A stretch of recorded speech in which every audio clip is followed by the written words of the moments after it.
할렐루야. 이 저녁에도 천국을 향해서 힘차게 달려가시길 바랍니다. 오늘은 우리가 웨스트민스터 신앙고백서 33번째 시간으로 교회의 권징이라는 부분을 같이 말씀을 나누도록 하겠습니다.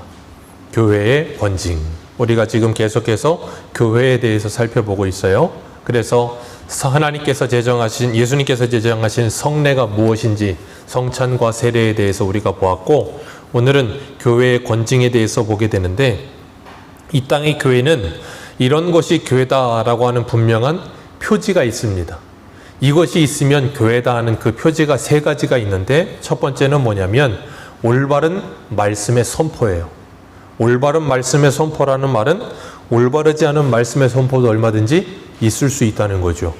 그리고 두 번째가 뭐냐면 올바른 이 성례의 시행입니다.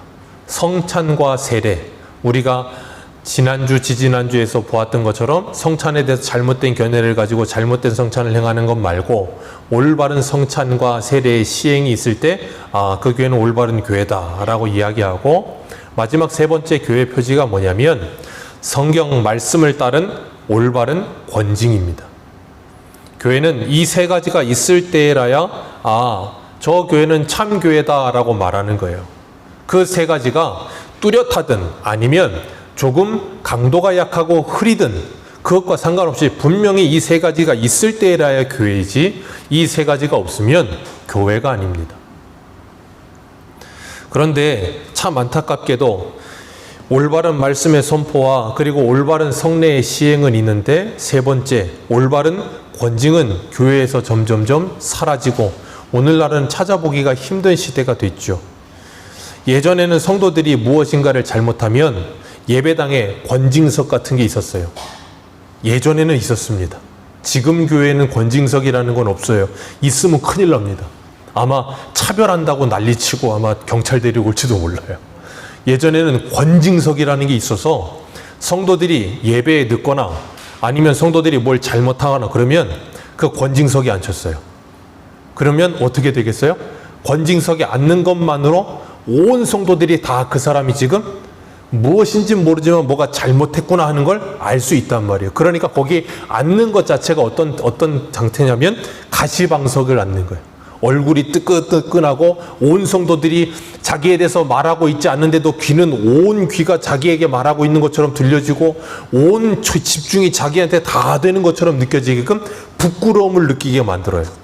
그게 권징석의 유익입니다.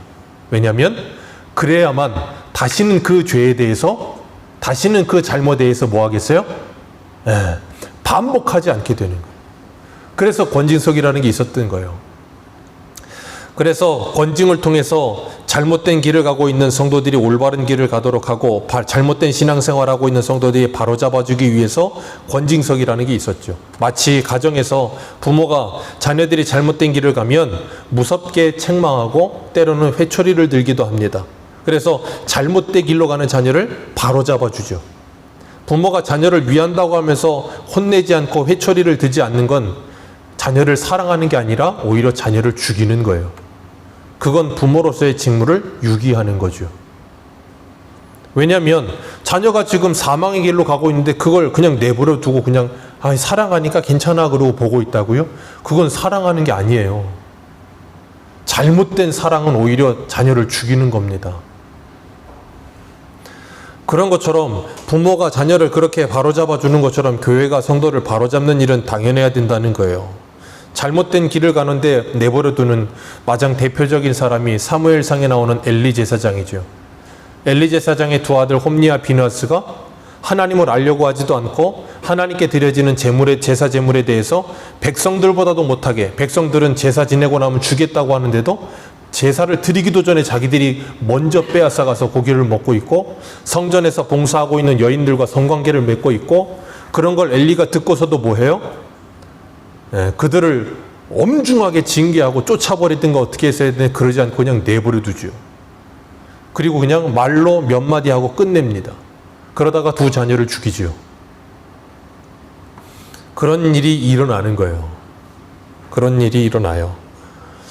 오늘날 교회가 이렇게 타락하고 성도들의 삶이 이렇게 해이하며 거룩이랑 멀어져 있는 상태에 있는 이유는 딱 하나입니다. 교회의 권징이 사라져서예요.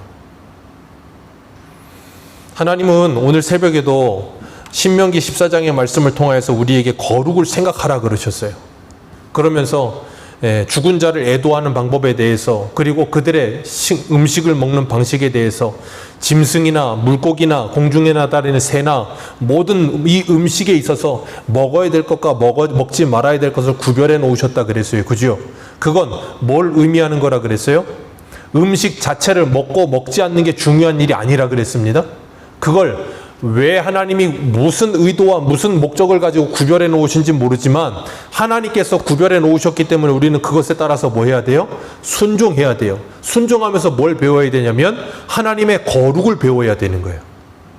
거기에 초점이 있는 거예요. 그러니까 그걸 음식을 먹고 먹지 않는 문제에 집착하게 되면 먹으면 거룩하지 않고 먹지 않으면 거룩한 것처럼 착각을 하는 경우가 있어요. 그게 아니라는 거예요. 음식 먹고 먹지 않는 문제는 아무 문제가 되지 않아요. 그렇기 때문에 우리가 거룩에 대해서도 고민하고 생각해 보지 않으면 이 땅의 교회는 거룩이라는 걸 찾아볼 수가 없게 되어져 가는 거예요. 교회의 존재의 목적은 가장 우선되는 게 뭐냐면 거룩입니다. 존재의 목적은 거룩이에요. 교회는. 교회의 거룩함이 사라지면 교회는 교회가 아닌 거예요. 그건 성도도 마찬가지입니다. 성도의 가장 첫 번째 존재의 목적은 거룩이에요. 거룩에서 벗어나는 건 그냥 맛을 잃어버린 소금과 같은 존재가 되는 거예요. 그러니까 오늘날은 뭐예요? 세상에게 조롱을 당하고 짓밟히잖아요. 왜요? 교회가 거룩함을 잃어버렸어. 성도가 거룩함을 잃어버렸어. 오히려 세상보다도 더 타락했고 세상보다도 더 악해. 그러니까 세상 사람들이 손가락질하고 욕하죠. 교회가 힘이 없어서 그렇습니까? 이 땅에 복음이 전해진 이래로 지금까지 교회 한국교회가 120년 역사 속에 한국교회는 가장 돈이 많아요. 120년 한국교회 역사 속에 한국교회는 지금이 가장 돈이 많습니다. 사회적으로 지금만큼 한국교회가 영향력을 발휘할 수 있는 힘을 가진 적이 없어요. 교회 국회의원부터 해서 5만 사람들이 다 있습니다.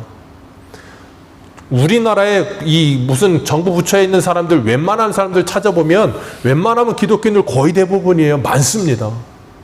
그만큼 교회가 힘을 가질 수 있는 120년 역사 속에 없었어요. 그런데 그렇게 많으면 뭐랍니까? 교회가 교회다움을 잃어버렸는데, 성도가 성도다움을 잃어버렸는데, 그리고 나니까 이제는 뭐예요? 이 땅에 영향력이라는 건 아무런 영향력을 미칠 수가 없잖아요. 거룩함이라는 걸 이 세상에 미칠 수 있는 영향력이 없어요. 왜? 오히려 세상에 도덕적으로 윤리적으로 공자 맹자를 따르면서 사는 사람이 우리보다 더 착하고 우리보다 더 정직하고 우리보다 더 성실해. 참 안타까운 시대를 살고 있지요. 교회의 거룩함은 잃어버렸고 성결함도 잊어버렸고 교회의 문턱을 낮추다 보니 오히려 모두 다 오라. 모두 다 오는 게 문제가 아니라 모두 다 오기는 오는데 예수를 믿지 않는다는 게 문제예요. 그러다 보니까 교회가 뭐예요? 그 거룩함을 상실해 버렸죠. 모두가 나와서 그 거룩함을 완전히 짓밟아 버리고 교회의 교회다움을 상실해 버리게 만들어 버렸어요. 권징의 목적은 그걸 되살리는 겁니다. 그래서 성도로 하여금 회개하고 돌이키게 하며, 그리고 권징을 통하여 그 성도가 성숙해지도록 돕는 일을 하는 게 권징의 목적이에요. 교회는 그리스도를 아는 것과 믿는 것이 하나 되어 그리스도의 장성한 분량에 이르도록 계속해서 성도들이 자라가야 되는 거예요. 그리고 재밌는 건 교회의 권징은 성숙한 그리스도인만이 그 권징을 받아들입니다. 성숙하지 않은 그리스도인은 권징을 절대 받아들이지 않습니다. 왜냐하면 교회의 권징은 강제성이 없어요. 이 세상에서의 권징은 강제성이 있어요. 그래서 법적으로 무엇인가 치리를 하면 그건 공권력이 개입해서 그들을 강제적으로 처벌을 하죠. 교회는 그런 강제성이 없어요. 그렇기 때문에 참된 믿음을 가지고 성숙한 그리스도인만이 자신의 잘못을 지적받았을 때 그걸 회개하고 돌이키며 거듭난 삶을 살게 되는 거예요. 그렇지 않은 사람은 절대 교회의 권징을 받아들이지 않습니다. 그렇기 때문에 우리는 뭐 해야 되냐면 열심히 에베소서의 말씀 우리가 이번 주에 배웠던 것처럼 열심히 배우는 일에, 어린아이와 같은 신앙에서 벗어나서 열심히 말씀을 배우는 일에 열심을 내야 되는 거예요. 그러면서 내 신앙의 성숙이 일어나야 되는 거예요. 그리스도의 장성한 분량이도록 자라가야 되는 거예요. 우리 1항을 한번 같이 한번 읽어볼까요? 1항입니다. 같이 읽습니다. 시작. 교회의 왕이요.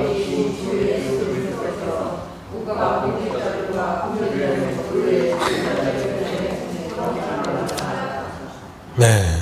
여기 보면 교회의 왕이요 머리이신 예수 그리스도께서 국가 공직자들과는 구별되는 이라고 표현했어요.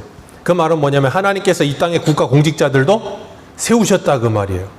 그러나 그들과는 구별되는 교회의 직분자들을 세우셔서 교회의 통치권을 뭐 하셨다고요? 허락하셨다. 국가 공직자들에게는 나라의 통치권을 허락하셨고. 우리 한 군데만 읽겠습니다. 로마서 13장 3절을 한번 보세요. 로마서 13장 3절.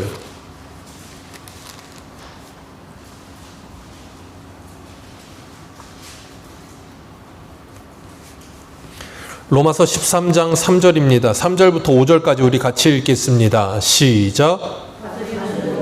선한 일에 대하여 두려움이 되지 않고 악한 일에 대하여 되나니 내가 권세를 두려워하지 아니하려느냐? 선을 행하라.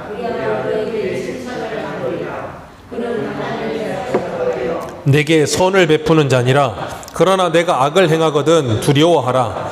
그가 공연히 칼을 가지지 아니하였으니 곧 하나님의 사역자가 되어 악을 행하는 자에게 진노하심을 따라 보응하는 자니라. 그러므로 복종하지 아니할 수 없으니 진노 때문에 할 것이 아니여 양심을 따라 할 것이라. 아멘. 여기 보면 하나님께서 국가 공직자들에게 뭐라 그러셨어요? 그들은 하나님의 사역자가 된다라고 말씀하시면서 다스리는 자들은 선한 일에 대하여 두려움이 되지 않는다. 그러니 너희들이 악한 일에 대해 두려움이 되나니 권세를 두려워하지 않기를 원하느냐? 그럼 뭐 하라는 거예요? 선을 행하라는 거예요. 죄 짓고 발 뻗고 잘 수 없다는 거예요. 그러니까 죄 짓지 말라는 거예요. 그들에게 공연히 칼을 가진 것이 아니라 하나님의 사역자가 되어 악을 행하는 자들을 보응하며 하나님께서 나라의 공의와 정의를 세우고 하나님께서 이 나라의 공동체들을 지키며 나라를 바른 기강을 세우기 위해서 나라의 모든 통치자들을 세우셨다는 거예요. 그러니까 이 나라의 공권력과 그리고 이 법이라는 게 없다면 이 나라는 어떻게 되겠어요? 나라로서의 기능을 할 수가 없어요. 그러니까 이 법이 강하고 공권력이 강한 나라일수록 어때요? 기강이 바로 서는 거예요. 전 세계적으로 그 대표적인 나라 중에 하나가 어디냐면 싱가포르예요. 싱가포르는 공권력보다도 법이 엄청나게 강하죠. 그래서 뭔가 하나 잘못하면 모든 걸 다 뭘로 만들었냐면 벌금으로 만들어버렸어요. 그러니까 뭐 웬만한 거 한번 잘못하면 몇십만 원, 몇백만 원, 심한 건 몇천만 원 주대요. 그러니까 어떻게 해요? 엄두를 내지 못하는 거예요. 한 번 걸렸다가 큰일 나니까. 그렇게 하든가 아니면 이 강제적인 공권력이 엄청나게 강해져서 무엇인가 잘못하면 어떻게 돼요? 무섭게 처벌을 하든가. 그 두 가지가 없이는 이 땅의 나라들은 바르게 세워질 수가 없어요. 왠지 아세요?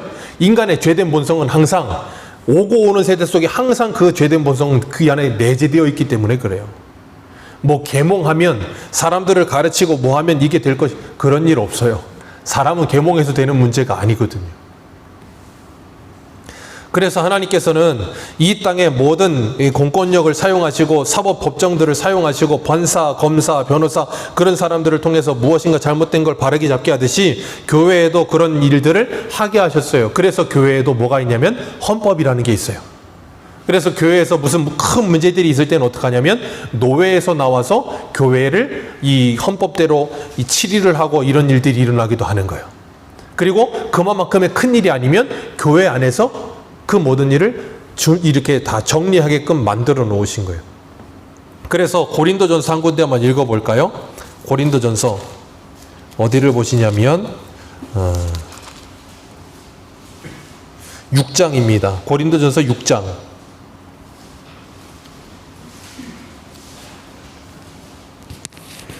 1절부터 읽어 내려갑니다. 6장 1절부터 읽습니다. 시작. 너희 중에 누가 다른 이에 더불어 다툼이 있는데 구태여 불의한 자들 앞에서 고발하고 성도 앞에서 하지 아니하느냐? 성도가 세상을 판단할 것을 너희가 알지 못하느냐? 세상도 너희에게 판단을 받겠거든 지극히 작은 일 판단하기를 감당하지 못하겠느냐? 우리가 천사를 판단할 것을 너희가 알지 못하느냐? 그러하거든 하물며 세상 일이랴. 그런즉 너희가 세상 사건이 있을 때에 교회에서 경히 여김을 받는 자들을 세우느니라. 내가 너희를 부끄럽게 하려 이 말을 하노니 너희 가운데 판단할 만한 지혜 있는 자가 이같이 하나도 없느냐? 형제가 형제와 더불어 고발할 뿐더러 믿지 않은 자들 앞에 서느냐? 너희가 피차 고발함으로 너희 가운데 이미 뚜렷한 허물이 있나니 차라리 불의를 당하는 것이 낫지 아니하며 차라리 속는 것이 낫지. 거기까지만 읽겠습니다. 세상 법정으로 가는 일이 비일비재했어요. 요즘은 좀 그렇긴 하지만 이 당시는 요즘보다 더 했습니다. 요즘은 뭐 조금만 문제가 생기면 뭐라 그래요? 법대로 해 그러잖아요. 이 로마 당시에는 그거보다 더 심했어요. 아주 사소한 문제까지 뭐 문제가 생기면 무조건 법대로 해요. 그러다 보니까 교회 안의 문제도 어떻게 해요? 전부 다 로마 법대로. 그러니까 사도 바울이 그 말하는 거예요. 야, 법대로 하기 전에 교회에서 뭐 하라는 거예요? 해결하라는 거예요. 너희들 안에 그걸 해결할 만한 그런 지혜로운 사람 없느냐? 그렇게 존경받을 만한 사람이 없느냐? 하면서 세상 법정에 믿지 않는 사람들이 가지 말고 너희들이 하나님의 말씀으로 판결하라 그렇게 말하고 있는 거예요. 그렇게 하나님께서는 교회에 통치권을 허락하셨고 교회의 질서를 세우게 하시며 교회가 바로잡힐 수 있도록 모든 일을 하게끔 만들어 놓으신 거예요. 그래서 교회 안에서 그 모든 일이 되어져야 되는데 문제는 교회에서 재판이나 판결이나 아니면 있던 사람들을 판단하는 일들이 일어날 때 그런 것에 대해서 좀 알러지 반응을 일으키는 분들이 있어요. 그러면서 뭐라 그러냐면 권징을 싫어하는 분들은 그렇게 말을 해요. 누가 누구를 판단하고 아휴, 우리는 다 죄인인데 어떻게 누가 판단을 하고 그럴 수가 있겠냐고. 사랑은 허다한 죄를 덮는 건데. 그죠? 좋은 말씀들을 내가 원하는 데다 갖다 붙여요. 그걸 내가 복음이라고 하는 겁니다. 우리 한 군데만 읽어볼까요? 우리 찾으신 김에 로마서 5장, 고린도전서 5장 찾으신 김에 같이 한번 읽습니다. 6장 읽었으니까 5장 한번 볼까요? 1절부터 읽어 내려갑니다. 시작. 너희 중에 심지어 음행이 있다 함을 들으니 그런 음행은 이방인 중에서도 그리하고도 너희가 오히려 교만하여져서 어찌하여 통한이 여기지 아니하고 그 일을 행한 자를 너희 중에서 쫓아내지 아니하느냐? 내가 실로 몸으로서는 떠나 있으나 영으로는 함께 있어서 거기 있는 것 같이 이런 일을 행한 자를 이미 아멘. 사도 바울은 분명히 이야기하잖아요. 내가 이미 뭐 했다? 판단하였다. 너희들 왜 그를 그냥 내버려두고 교회 공동체 안에 그냥 놔두느냐? 쫓아내라. 그게 뭐예요? 출교시켜라 그 말이에요. 그 다음 읽습니다. 9절을 한번 읽어볼까요? 7절, 8절, 9절. 7절부터 읽어봅니다. 시작. 너희는 누룩 없는 자인데 새 덩어리가 되기 위하여 무른 누룩을 제하고 우리의 유월절 양 곧 그리스도께서 희생되셨느니라. 이러므로 우리가 명절을 지키되 묵은 누룩으로도 말고 악하고 악의에 찬 누룩으로도 말고 누룩이 없이 오직 순전함과 진실함의 떡으로 거기까지 말씀입니다. 이 누룩이 뭐냐면 좀 아까 말한 그 죄악들 그런 거 다 제거해버리라 그 말이에요. 왜요? 적은 누룩이 온 덩어리를 다 못 쓰게 만든다 그 말이에요. 그러면서 9절 같이 읽어 내려갑니다. 9절부터 읽어 내려갑니다. 시작. 내가 너희에게 쓴 편지에 음행을 하는 자들을 사귀지 말라 하였거니와 이 말은 이 세상에 음행하는 자들이나 탐하는 자들이나 속여 빼앗는 자들이나 우상 숭배하는 자들을 도무지 사귀지 말라 하는 것이 아니니 만일 그러하려면 너희가 세상 밖으로 거기까지만 읽습니다. 예전에 MBC 개그맨 중에 김병준가요? 지구를 떠나거나 있었는데 사귀지 말려면 아예 지구를 떠나라는 거예요. 화성 가라는 거예요. 근데 그럴 수 없다 그거예요. 그러니까 우리가 회사를 가든 일상생활을 하든 믿지 않는 세상 사람들 중에 이런 사람들은 수두룩빽빽이에요. 근데 그 사람들하고 사귐이 없을 수는 없다 그 말이에요. 그런데 11절부터 읽습니다. 시작.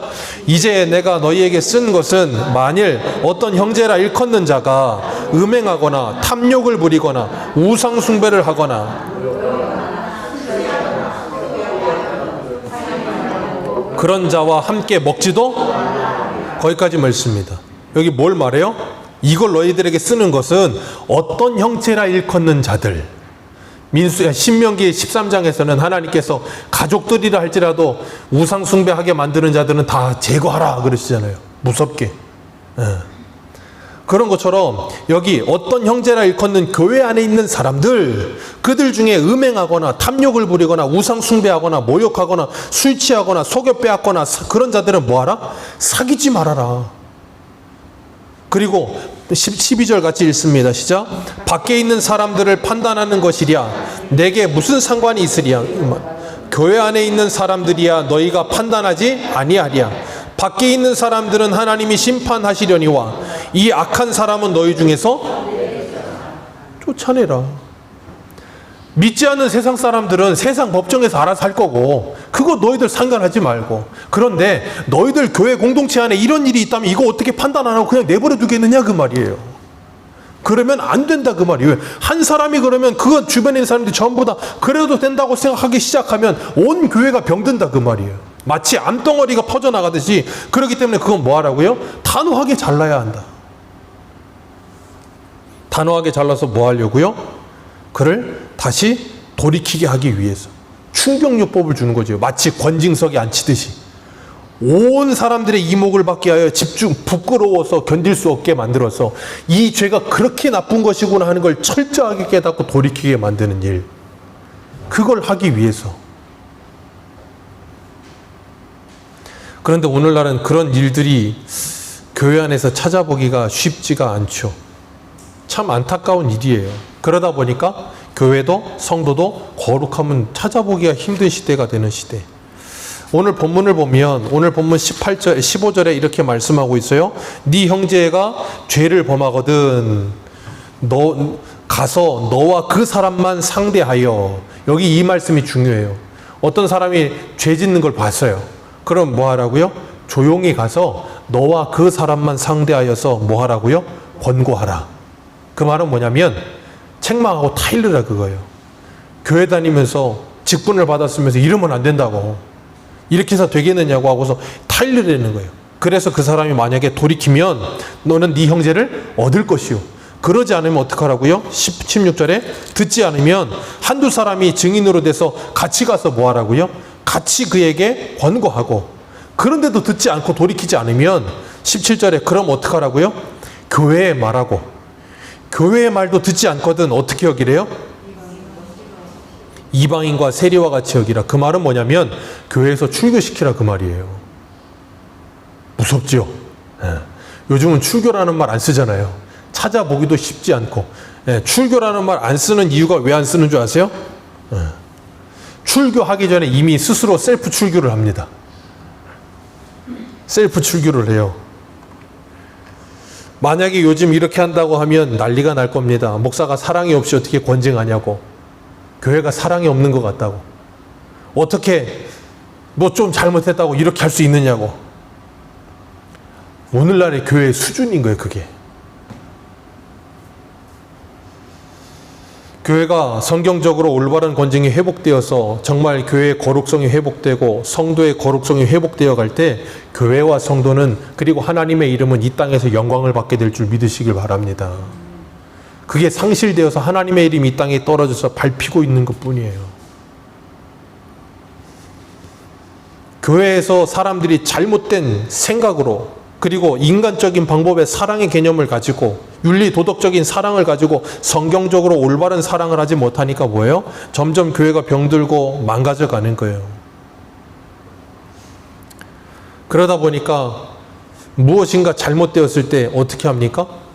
분명히 여기서는 너와 그 사람만 알고 그 사람에 가서 먼저 권고하라 그랬는데 그 사람에게 가서 권고할 생각을 하지 않아요. 왠 줄 아세요? 껄끄러워요.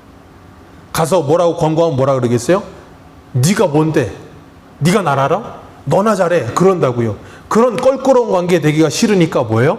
권고하지 않아요.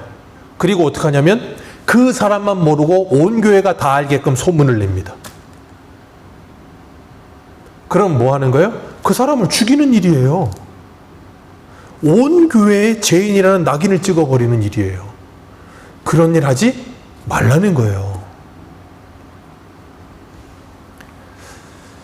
그렇기 때문에 2항에 보면 우리 2항 같이 한번 읽어볼까요? 2항입니다. 시작.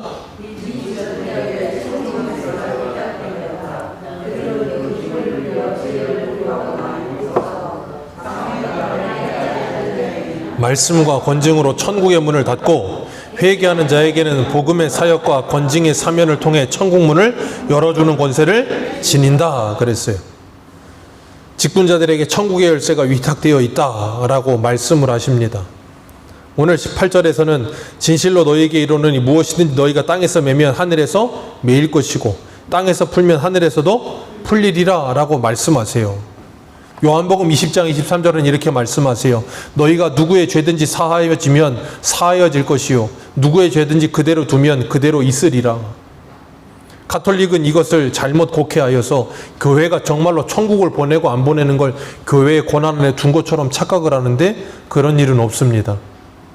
그러나 이 항에서 하나님께서는 우리들에게 친절하게 잘 설명을 하고 계시죠. 뭘 설명하고 계시냐면 직분자에게 천국의 열쇠를 위탁하면서 그가 회개하지 않는 자에게는 말씀과 권징으로 천국의 문을 닫고 그랬어요. 이 천국의 문을 닫는다는 건 저 하늘에 있는 천국의 문을 닫는다는 말이 아니에요. 그럼 어디에 천국의 문을 닫는다는 걸까요?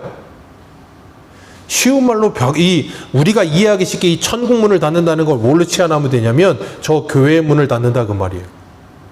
교회에 들어오지 못하게 막는다 그 말이에요.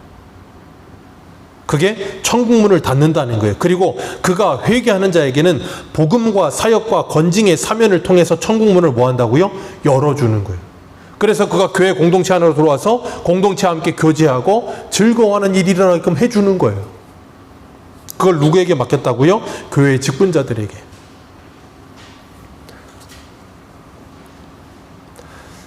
그렇기 때문에 교회가 요즘은 그런 일 없어요. 근데 사항을 보면 사항 한번 읽어볼까요? 같이 읽습니다. 시작. 교회의 직분자들은 이런 목적을 더 달성하기 위해 범죄의 성질과 범죄자의 과실을 따라 권고, 한시적 성찬 참여 금지, 출교와 같은 조처를 취할 수? 네. 그러니까 권고하는 일, 그러지 마십시오. 그러시면 안 됩니다. 그렇게 권고하는 일. 그리고 또 어떤 낙심에 있는 성도들에게는 위로할 수 있는 것이고, 그리고 한시적인 수찬정지, 한시적인. 그리고 또 하나가 뭐가 있냐면 우리나라 교회에서 그런 일들도 있었죠. 몇 주 예배 금지 그런 게 있었어요, 교회에서. 그러니까 목사님이 막 몇 주 예배 금지 그럼 그분은 한 몇 주 동안 교회 못 나오는 거예요. 요즘은 그럴 일이 없어요. 몇 주 예배 금지 그래도 한 동네에 교회가 많아서. 근데 옛날에는 동네에 교회가 하나였어. 몇 주 예배 금지 그러면 예배 갈 곳이 없어. 예배를 드릴 수가 없어. 그러니까 그게 무서운 벌인 거예요. 그리고 출교. 학교에서도 있죠. 학교에서도 아이들이 뭔가 잘못하면 선생님들이 혼냅니다. 요즘은 아이들 회초리 들면 학교 폭력으로 잡혀갑니다. 그래서 회초리 못 들고 아이들한테 뭘 하냐면 너 벌점 몇 점 그런대요. 참 너무 재밌죠. 유치원생도 아니고 너 벌점 몇 점이야? 그럼 좀 이렇게 좀 노는 애들 뭐라 그러겠어요? 주든지 말든지. 걔들은 그런 거 안 무서워합니다. 주든지 말든지예요. 그러다가 이제 말을 안 들으면 옛날에는 학주였는데 끌려가서 혼나고, 그것도 안 되면 심한 죄를 지면 정학당하고, 정학도 안 되고 더 심한 죄를 지면 어떻게 돼요? 퇴학. 학교에도 그런 단계가 있잖아요. 교회도 마찬가지라 그거예요. 교회에도 그런 단계들이 있어서 그런 단계를 통해서 치리하는 일이 일어나요. 그러니까 예전에는 이런 것들이 굉장히 무서운 일이었던 이유가 뭐였냐면, 이 교회 안에도 저 교회가 있기 때문에 오늘날은 그런 일이 일어나지 않지만, 예전에는 교회에서 교회를 옮기려면 거의 대부분이 어떤 일이었냐면 이사를 가거나 다른 동네로 이사를 가거나 어떤 그런 일들이 있을 때 교회를 옮겨야 될 때 자기가 출석하던 교회의 목사님이 이명 증서를 써주면 그 새로 가는 교회의 목사님이 그걸 내는 거예요. 그럼 그 목사님이 전에 교회 다니던 목사님에게 전화를 해요. 이 성도가 어떤 성도인지 알아보고, 그리고 그 성도를 받아요. 요즘은 그런 거 없죠. 요즘은 애들 학교 다닐 때 예전에는 전학하려면 전학 증서 있었어야 됐어요. 그런 것처럼 이명 증서라는 게 있었다고요. 요즘은 그런 거 없죠. 그냥 그 사람이 어떤 사람인 거 알아보지도 않고 그냥 그 사람 오면 그냥 무조건 땡큐고 할렐루야고. 그러다 보니까 2단도 들어오고 저단 3단도 들어오고 4단도 들어오고 막 들어오죠. 이제. 그리고 교회가 무너지고 이상해지고 교회의 영적인 분위기도 완전히 와해되고. 그러니까 기억하십시오. 우리가 이 세소망교회가 거룩한 하나님의 진리의 터와 기둥이 되려면 교회의 직분자들이 하나님의 말씀으로 견고하게 딱 서 계셔야 되는 거예요. 그래서 그 영적인 분위기를 잡아야 교회에 사람들이 들어와도 그 분위기에 끌려가는 거예요. 그게 아니면 교회는 영적인 분위기라는 건 잡히질 않아요. 그 중요한 겁니다, 굉장히.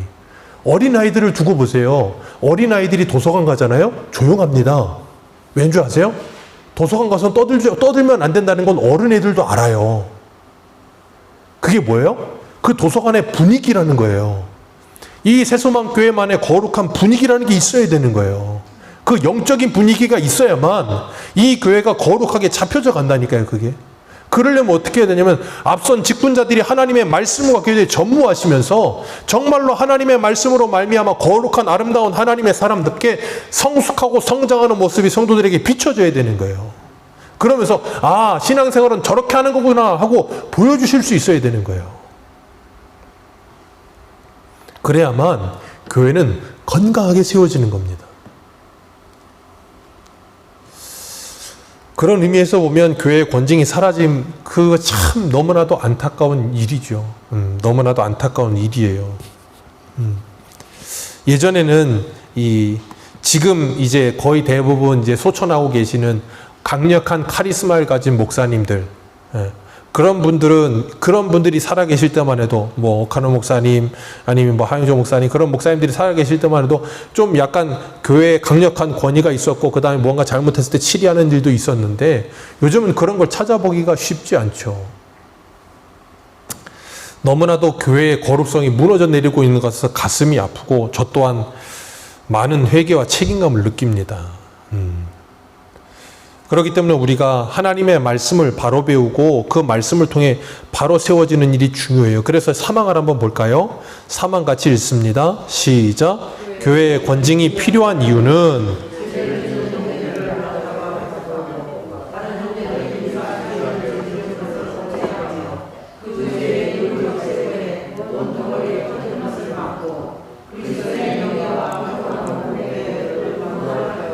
하나님의 언약과 그 인치심이 약하고 강팍한 범죄자들에 의해 더럽혀질 경우 교회에 마땅히 임하게 될 하나님의 진노를 미연에 방지하기 위해서다. 이게 교회의 권징이 필요한 이유예요.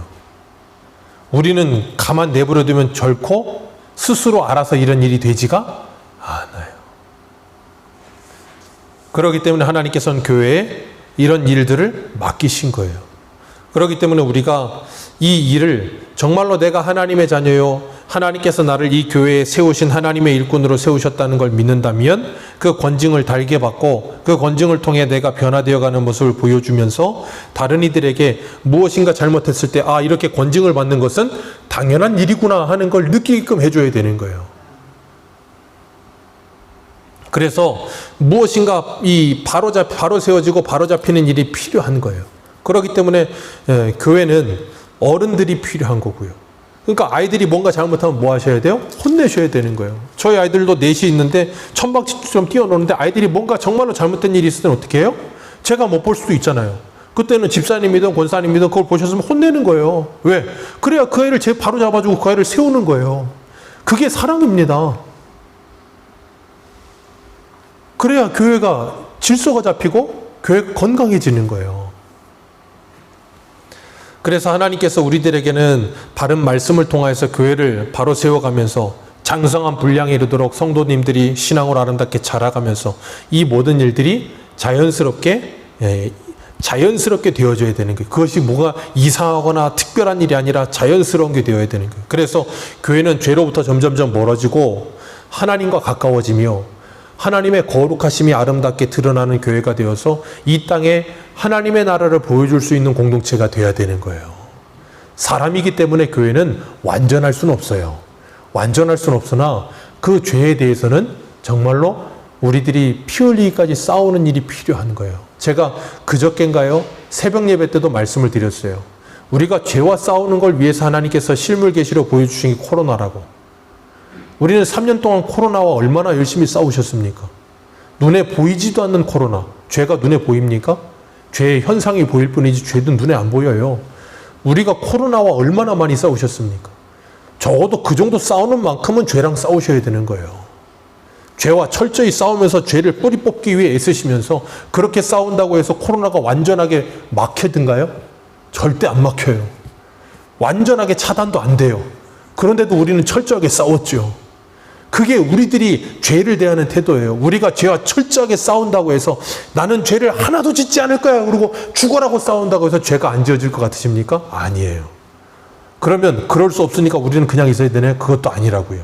철저하게 싸우면서 하나님의 은혜를 구하는 삶을 살면서 넘어지는 내 모습을 보면서 하나님의 은혜를 구할 수밖에 없는 우리라는 걸 깨달아야 되는 거예요. 그러면서 더욱더 죄와 싸우고 하나님과 가까워지면서 거룩을 향해서 나아가야 되는 거예요. 그게 교회 공동체의 모습이어야 되는 거예요. 그러면 시간이 가면 갈수록 우리는 더욱더 뭐예요? 밖에 있는 사람들이 볼 때 거룩함이라는 게 풍성해져 가는 교회가 되는 거예요. 그렇게 되어가면서 주님의 몸된 교회를 건강하게 세워가며 정말 우리 모두가 주님의 말씀 안에서 하나님께서 우리들의 죄를 억제하시고 우리를 지켜주시며 그 하나님의 말씀의 보호 아래 있게끔 하셨음을 기억하고 고린도전서의 말씀처럼 기록한 말씀 밖으로 넘어가지 말라. 그 말씀의 보호를 받으라. 그 은혜를 누리며 살아가게 되기를 주님의 이름으로 축복합니다. 기도하겠습니다.